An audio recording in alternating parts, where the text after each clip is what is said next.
नमस्ते, मेरा नाम है अंकित मौर्य और मैं आप सभी का स्वागत करता हूं आपके अपने इस यूट्यूब चैनल जॉब मंत्रा पे। तो आज हम कर रहे हैं पीवाईक्यू सीरीज़ में साइंस वाले सेक्शन में आज हमारा सेट 11 है।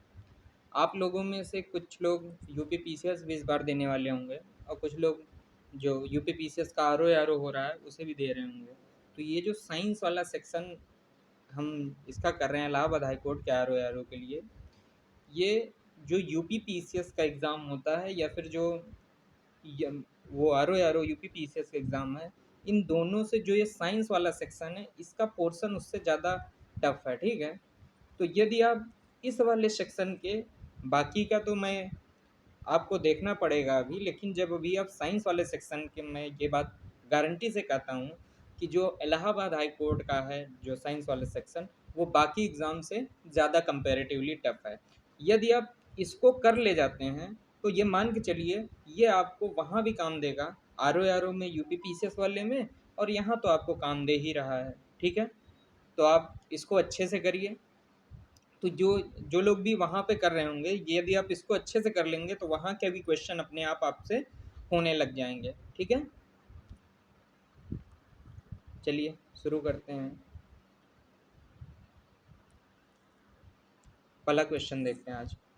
पहला क्वेश्चन है कि धारा के एसआई मात्रक क्या है। एसआई स्टैंडर्ड यूनिट क्या है। धारा यानी कि क्या होता है, करंट। करंट का क्या एसआई यूनिट है, करंट का एसआई यूनिट होता है एम्पियर। क्या होता है, एम्पियर। यानी कि कौन सा ऑप्शन सही हुआ, ऑप्शन सी सही हो गया, ठीक है। ऑप्शन सी सही हुआ ना। अगला क्वेश्चन देखो, ब्लीचिंग पाउडर का रासायनिक सूत्र क्या होता है। ब्लीचिंग पाउडर, ये हम लोगों ने इतनी बार ये वाला क्वेश्चन आ गया, अब तो आपको रट गया होगा। ब्लीचिंग पाउडर का रासायनिक सूत्र क्या होता है, CaOCl2। क्या होता है, CaOCl2, है ना। तो इसको क्या पढ़ते हैं हम लोग, कैल्शियम ऑक्सीक्लोराइड। क्या पढ़ते हैं, कैल्शियम ऑक्सीक्लोराइड पढ़ेंगे, ठीक है। तो क्या ऑप्शन सही हुआ, ऑप्शन ए सही हो गया, ठीक है। निम्न में से क्या जंगली पत्ती गोभी से व्युत्पन्न नहीं है। इसमें से देखिए, ब्रोकली भी फूल मतलब कि गोभी जैसे होती है, कलीफ्लावर को भी गोभी ही बोलते हैं, कोल्हाबी को भी गोली बोलते हैं। ये तीनों गोभी का एक प्रकार है, ठीक है, गोभी का एक टाइप है। लेकिन जो ये पालक है ये कोई भी गोभी का एक टाइप नहीं है। इसको ऑप्शन को आप तक कैसे पहुंचेंगे, या तो आपको एग्जैक्ट सब कुछ एकदम आपने बॉटनी इस लेवल की पढ़ी हुई, आपको हर चीज़ आता हो। लेकिन यदि आपने नहीं पढ़ी है तो आपको ये ऐसे जुगाड़ लगाना पड़ेगा कि जैसे ये ब्रोकली है, फूल गोभी है, कोल्हाबी है, ये पत्ता गोभी जैसा या फिर गोभी जैसा, ये सब के सब कुछ ना कुछ नेचर मिलता है। लेकिन पालक का नेचर गोभी से बिल्कुल नहीं मिलता है, इसलिए इसका ऑप्शन क्या सही हो गया, ऑप्शन डी सही हो गया। काला अजार होता है, ये वाला भी क्वेश्चन, ये शायद तीसरी या चौथी बार हमको देखने को मिल रहा है साइंस वाले सेक्शन में। ये किसके कारण होता है, लिस्मैनिया के कारण होता है। किसके कारण होता है, ये लिस्मैनिया के कारण होता है, ठीक है। काला अजार एक संक्रामक बीमारी है, ठीक है। लिस्मैनिया डोनोवानी, लिस्मैनिया डोनोवानी के ही कारण ये काला अजार होता है, ठीक है। अगला क्वेश्चन देखते हैं, प्रकाश वर्ष से संबंधित है। इसको हमने पहले या दूसरे सेट में किया था यदि आपको ध्यान हो। तो प्रकाश वर्ष से क्या नापते हैं हम, डिस्टेंस नापते हैं। जो बहुत बड़ी दूरी को नापने का होता है तो हम किससे नापते हैं, प्रकाश वर्ष। प्रकाश वर्ष क्या होता है, एक वर्ष में लाइट जितने भी डिस्टेंस को ट्रेवल करती है उसी को बोलते हैं लाइट ईयर, यानी प्रकाश वर्ष। इसको कैसे निकालते हैं, डी इक्वल टू क्या होता है, वेलोसिटी इनटू टाइम। तो वेलोसिटी का, लाइट की वेलोसिटी कितनी होती है, देखिए लाइट की वेलोसिटी होती है हमारी 3 × 10⁻⁸ मीटर पर सेकेंड। अब क्या करो कि एक साल में ये कितना दूरी चलेगी, तो एक साल को सेकंड में बदलने का ट्राई करो। एक साल में कितने दिन होते हैं, 365 दिन अज्यूम कर लो, ठीक है। और एक दिन में कितने घंटे होते हैं, 24 घंटे होते हैं, ठीक है। फिर से मल्टीप्लाई करो, एक घंटे में कितने मिनट होते हैं, 60 मिनट होते हैं। और एक मिनट में कितने सेकंड होते हैं, 60 सेकंड होते हैं। अब यदि इसको पूरे को मल्टीप्लाई करोगे तो ये लगभग लगभग आता है 9.46 इंटू 10⁻15 मीटर के। यही जो डिस्टेंस होती है इसी को बोलते हैं हम लाइट ईयर। इसको निकाला कैसे, प्रकाश 1 सेकंड में कितने मीटर चलता है, और जो 1 साल है, 1 साल को क्या करो, सेकंड में बदल लो, इसको मल्टीप्लाई करो, जो दूरी आए वही क्या होगा, लाइट ईयर हो जाएगा। ठीक है। निम्न रसायनों में से किसका इस्तेमाल एक वस्तु की अम्लीय या क्षारीय प्रकृति के जांच के लिए नहीं होता है? अम्लीयता या क्षारीयता किसके थ्रू नापते हैं हम? इसको नापने के लिए किसका यूज होता है, इंडिकेटर का। क्या बोलते हैं इसको केमिस्ट्री में, इंडिकेटर। यानी कि जो इंडिकेट करे किसी न किसी थ्रू या अपने चेंज करके या किसी और माध्यम से कि ये अम्ल है या क्षार है। तो ऐसे जो ऑप्शन होते हैं, जैसे रेड लिटमस, इससे भी हम पता करते हैं कि वो अम्ल है या क्षार है, ब्लू लिटमस से भी पता करते हैं, और फिनोप्थलीन से भी पता करते हैं। लेकिन जो ऑप्शन बी है, ब्लू इंडिगो घोल या सॉल्यूशन, ये क्या है कि ये कोई भी इंडिकेटर नहीं है। ठीक है, तो इसलिए इसका क्या ऑप्शन सही हो गया, ऑप्शन बी। ठीक है। अगला क्वेश्चन देखते हैं, मनुष्य के शरीर में आयोडीन की कमी से क्या रोग हो जाता है? जब मनुष्य में क्या कमी होता है, आयोडीन की, तो उसको क्या रोग होता है, गोइटर। गोइटर यानी क्या बोलते हैं इसको, घेंघा रोग। घेंघा रोग कहाँ पे होता है, ये ये क्या होता है कि थायराइड जो ग्रंथि होती है हमारे गर्दन की, वही सूज जाती है ना। थायराइड में क्या आ जाता है, सूजन आ जाता है ना। तो इसलिए क्या बोल, ये कहाँ पे आ जाता है, ये गले में ही ये हो जाता है। ठीक है, रोग होता है। कपड़े धोने के साबुन के अणु में क्रिस्टलीकरण के पानी की कितनी मात्रा होती? देखिए, जो कपड़ा धोने का साबुन होता है उसका पहले एग्जैक्ट केमिकल फार्मूला यदि आपको याद होगा तो ये वाला क्वेश्चन तुरंत हो जाएगा। कपड़े धोने के सोडा का एग्जैक्ट फार्मूला होता है Na2CO3.10H2O। ठीक है, Na2CO3.10H2O, यानी कि इसमें पानी के कितने अणु क्रिस्टल शामिल हैं, 10। तो इसका क्या ऑप्शन सही हो गया, ऑप्शन ए। ठीक है, ऑप्शन ए सही हो गया। ठीक है। अपवर्तनांक की एसआई यूनिट क्या होती है? देखिए, अपवर्तनांक निकालते कैसे हैं, जैसे एक यूनिट, एक ये कोई एक मीडियम है, ठीक है, नीचे की ओर कोई दूसरा मीडियम है, ऊपर की ओर कोई दूसरा मीडियम है, यहाँ पे 1 मीडियम है, यहाँ पे 2 मीडियम। लाइट यहाँ पे आई, टकराई, उसके बाद पार होकर चली गई, तो ये क्या बोलते हैं, इसको आई बोलते हैं, इंसिडेंस रे। और यहाँ पे जब ये वाला एंगल बोलेंगे तो इसको क्या बोलेंगे, रिफ्रैक्टेड रे। जो यहाँ पे हमको निकालना होता है SI unit of refractive index. Refractive index को रिप्रेजेंट किससे करते हैं, एन। एन का फॉर्मूला क्या होता है, एन निकालने के लिए करते हैं sine I upon sine R. ठीक है, और साइन आई भी एक एंगल है और साइन आर भी एक एंगल है। साइन आई का भी कोई यूनिट नहीं होता, आर का भी, साइन आर का भी यूनिट नहीं होता। जब इन दोनों का यूनिट नहीं होता तो इनके रेशियो का यूनिट क्या ही होगा, कुछ नहीं होगा यूनिट। इसलिए क्या ऑप्शन सही हो गया, ऑप्शन सी सही हो गया, यानी कि कोई नहीं। यानी कि क्या ऑप्शन हो गया, नन, यानी कि कोई नहीं। ठीक है। अगला क्वेश्चन देखते हैं, निम्न में से किस लेंस का प्रयोग आप शब्दकोश में लिखे छोटे वर्णों को पढ़ने के लिए करेंगे? ये भी क्वेश्चन दोबारा आ रहा है। तो जब हमने उस टाइम पे किया था तो इसका क्या आंसर आया था, 5 सेंटीमीटर के फोकल लेंथ, मतलब कि किसके, कॉन्वेक्स लेंस यानी उत्तल लेंस। उत्तल लेंस का ही उपयोग क्यों करेंगे, उत्तल लेंस का उपयोग इसलिए करेंगे क्योंकि उत्तल लेंस का काम क्या होता है, ये मैग्नीफाइड इमेज बनाता है, यानी कि जो भी चीज़ जहाँ पे है ये उससे बड़ी इमेज को बनाता है। और 5 सेंटीमीटर का ही क्यों यूज कर रहे हैं, 50 सेंटीमीटर का क्यों नहीं यूज कर रहे हैं, क्योंकि ये ऑप्शन ए में देखिए 20 सेंटीमीटर उत्तल लेंस दिया हुआ है, 20 सेंटीमीटर काफ़ी बड़ा हो जाता है, जबकि हमको पढ़ने के लिए, जो पढ़ने के लिए ये आते हैं लेंसेज, वो 5 सेंटीमीटर के पर्याप्त होते हैं। ठीक है। अगला क्वेश्चन देखते हैं, पोषण सप्लीमेंट स्पाइरुलिना क्लोरोला और विटामिन सी सप्लीमेंट डुनालिएला के वास्तव में है? देखिए, जो ये वाला क्वेश्चन है, ये इस टाइप का क्वेश्चन यूपी पीसीएस भी पूछ चुका है, कई बार इस टाइप के क्वेश्चन यूपी पीसीएस में आए हुए हैं। ठीक है। जो ये पोषण सप्लीमेंट स्पाइरुलिना क्लोरेला और विटामिन सी सप्लीमेंट डुनालिएला किससे संबंधित होता है, ये क्या है, ये दोनों क्या है, शैवाल है। शैवाल है यानी एल्गी हैं, क्या है, एल्गी। इसलिए इसका क्या ऑप्शन सही हो गया, ऑप्शन सी सही हो गया।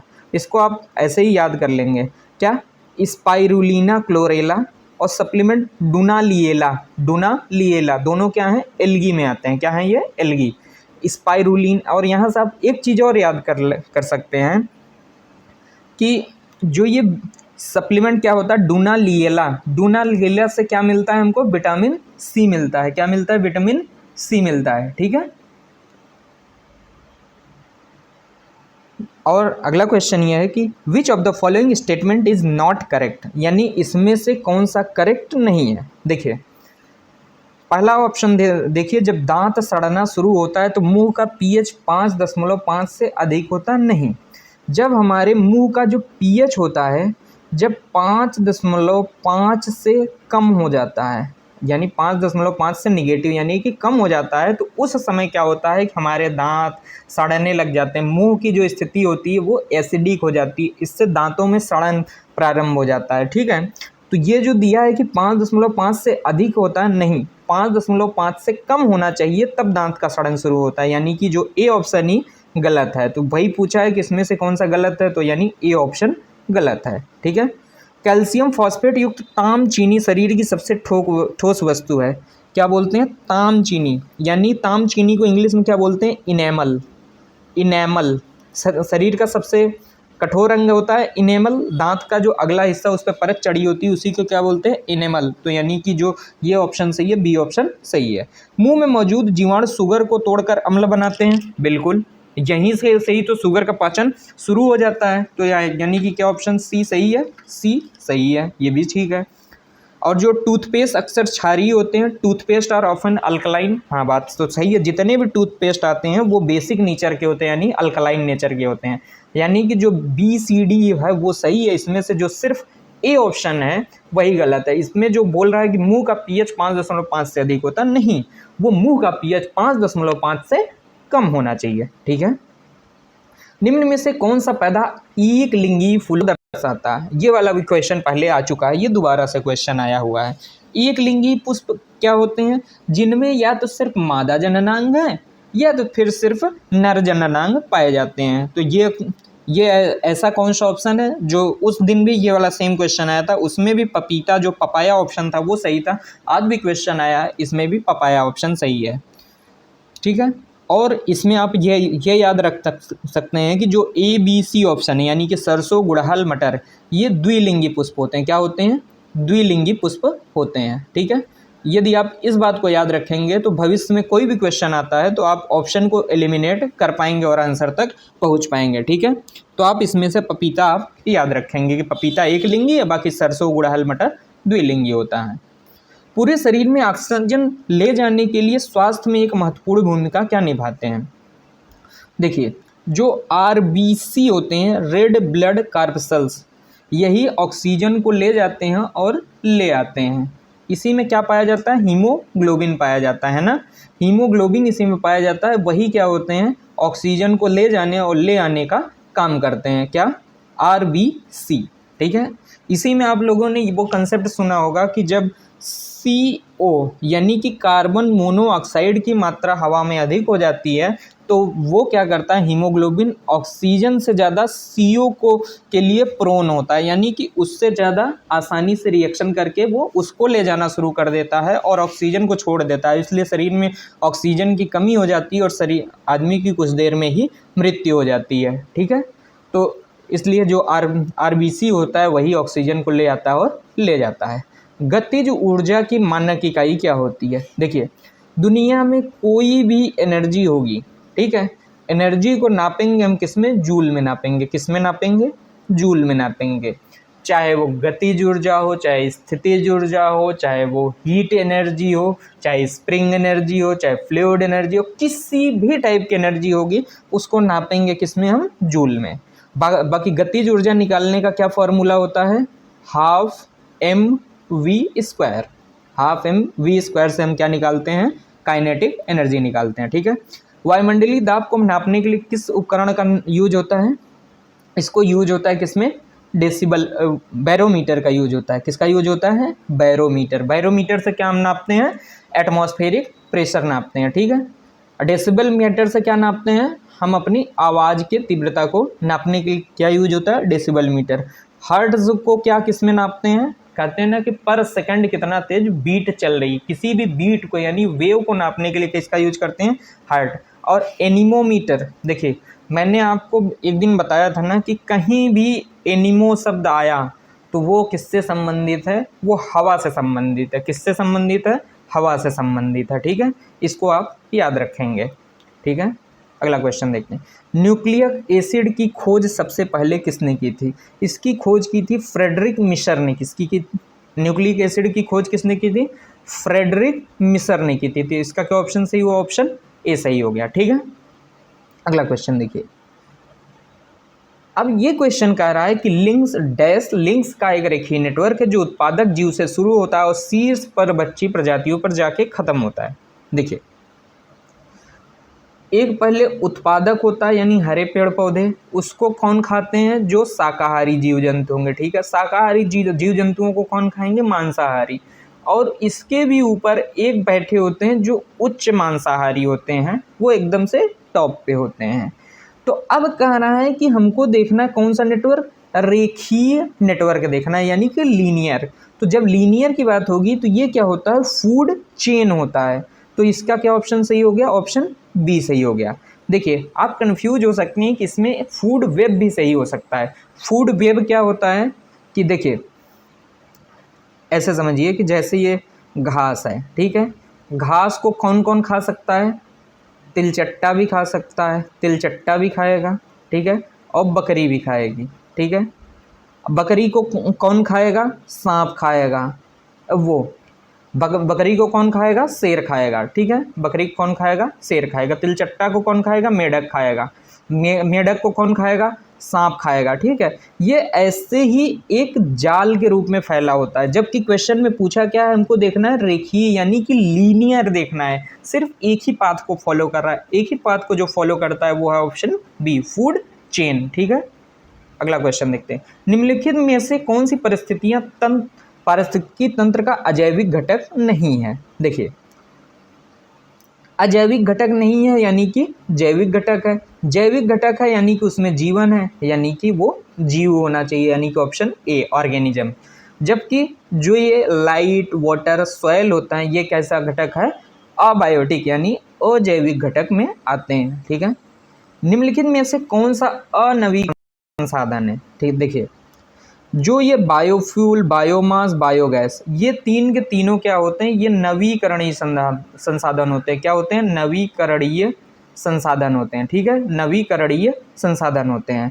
लेकिन जो कोल होता है, कोयला क्या होता है? कोयला क्या है? अनवीकरणीय संसाधन, यानी कि नॉन रिन्यूएबल रिसोर्स है। ठीक है, इसका क्या ऑप्शन सही हो गया? ऑप्शन डी सही हो गया। टीबी के उत्पादन कारक क्या हैं? टीबी किसके कारण होता है? टीबी क्या होता है? ट्यूबरक्लोसिस के ही कारण होता है। ये क्या है? ट्यूबरक्लोसिस से बैक्टीरिया के वजह से होता है, यानी बी ऑप्शन सही हो गया। बैक्टीरिया को हिंदी में क्या बोलते हैं? जीवाणु बोलते हैं। क्या बोलते हैं? जीवाणु। ठीक है, 106वें साइंस कांग्रेस की थीम क्या है? देखिए, ये वाला क्वेश्चन क्या है कि करंट अफेयर्स का क्वेश्चन है। ठीक है, ये साइंस में आपके नहीं पूछा गया, ये जब भी आपको पढ़ने को मिलेगा, ये कि कहाँ पे पढ़ने को मिलेगा? करंट अफेयर्स में। तो जो 106वां साइंस कांग्रेस हुआ था, उसका थीम था भावी भारत विज्ञान और प्रौद्योगिकी, future India science and technology. ठीक है, तो आज हमने टोटल किए हैं 22 क्वेश्चन, और ये जो लास्ट वाला क्वेश्चन है, ये तो एक करंट अफेयर्स का क्वेश्चन है। और आपको अब देखने को मिल रहा होगा कि ये 22 क्वेश्चन है, तो इसमें 10 क्वेश्चन के आसपास आपको रिपीटेड क्वेश्चन मिलेंगे। कहीं ना कहीं किसी न किसी फॉर्म में वो रिपीट है, या तो ऑप्शन के फॉर्म में रिपीट है, या कंसेप्ट के फॉर्म में रिपीट है, या फिर एक टॉपिक के फॉर्म में रिपीट है। तो यही फ़ायदा होता है मतलब PYQ करने का, कि आपको सेम क्वेश्चन मिलने लग जाते हैं। जब क्वेश्चन सेम मिलेंगे तो आपको कॉन्फिडेंस आएगा और नंबर अच्छे होते चले जाएंगे। ठीक है, बाकी आप लोग अच्छे से पढ़ते रहिए। ठीक है, और जो लोग ये जो अभी PCS की वैकेंसी एग्ज़ाम है 27 अक्टूबर को, उसके बाद 20 दिसंबर को UP PCS का शायद RO है। ठीक है, तो आप यदि आप उसके लिए भी तैयारी कर रहे होंगे, तो ये जो साइंस का ये सीरीज चल रहा है, यदि आप इसको किए रहेंगे तो वहाँ पे आपको बहुत ज़्यादा हेल्प होने वाली है। ठीक है, तो चलिए चलते हैं। Thank you.